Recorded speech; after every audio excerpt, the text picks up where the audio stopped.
Alrighty, guys. So it ends up that Lance Guidry gets fired from Miami. And I expected Lance Guidry to get fired from Miami. So right now in the ACC, you're going to have two jobs that are going to be open. You're going to have the Miami Hurricanes defensive coordinator spot, which you're going to get great recruits at the University of Miami. Like, you are going to be able to dice it up at Miami and get great recruits and play really good football over there. It's just up with Mario Cristobal. Like, that's the thing is, like, Kenny Dillingham did the most with less. Like, Spencer Danielson of Boise State does a lot with less. Barry Odom did a lot with less. There's a lot of coaches out there that do a lot, and they do a lot with less. And Manny Diaz, old Miami coach now in his second stint, did more with less. Rhett Lashley did more with less. I'm talking less resources, less recruiting acumen. Miami went and spent out on Damian Martinez. Cam Ward had a very good offense with Shannon Dawson. But really, Shannon Dawson, they run up-tempo offense. They don't play complementary ball. Like, they play offense in a vacuum. They'll score whatever. But their offense doesn't really help out their defense. And their defense this year, it just got whipped by every single team, whether it was Cal, whether it was Virginia Tech.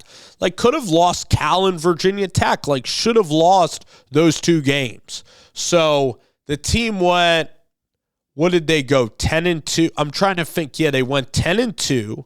They lost to Syracuse, and they lost to Wake Forest. But it really could have been an 8-4 year, and that's even with an outstanding quarterback in Cam Ward.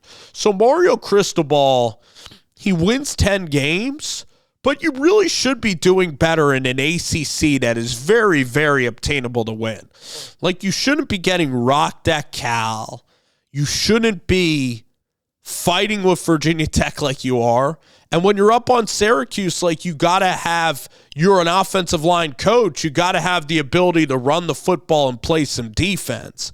And so Miami has a long way to go in terms of building the team properly that is a serious contender.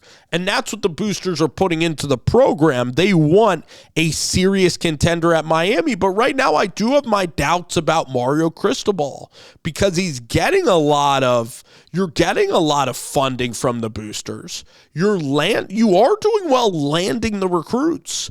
But where is the consistency? Are you really going to be a program? When you play in the ACC, you have the advantage of playing in the ACC. And if you're Miami, you could go out there and blow out a lot of teams and have a lot of comfortable wins. So, hey, listen, you lose Cam Ward. Maybe Miami looks at it, especially this new year, and says, listen, let's roll with a decent transfer quarterback, or maybe, again, I'm excited to see what happens with Judd Anderson, who's 6'6", 6'7". I don't want to see him change positions from quarterback because he has a huge arm, and like those bigger quarterbacks, like maybe they turn into really good players. Like Justin Herbert's the ultimate example, and that would be crazy if Judd Anderson turned into Herbert. But could he turn into Tanner McKee? Could he turn into a decent college quarterback? Could he turn into Brock Osweiler at, where did Brock play? Arizona State, I believe Brock played at. Man, oh man. What?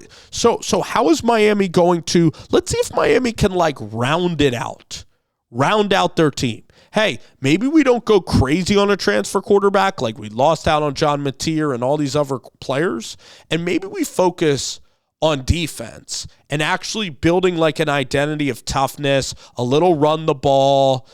We're not as flashy on offense, but we pour into that defensive bucket a little bit more. And I'm very curious to see where they're going to go with the hire.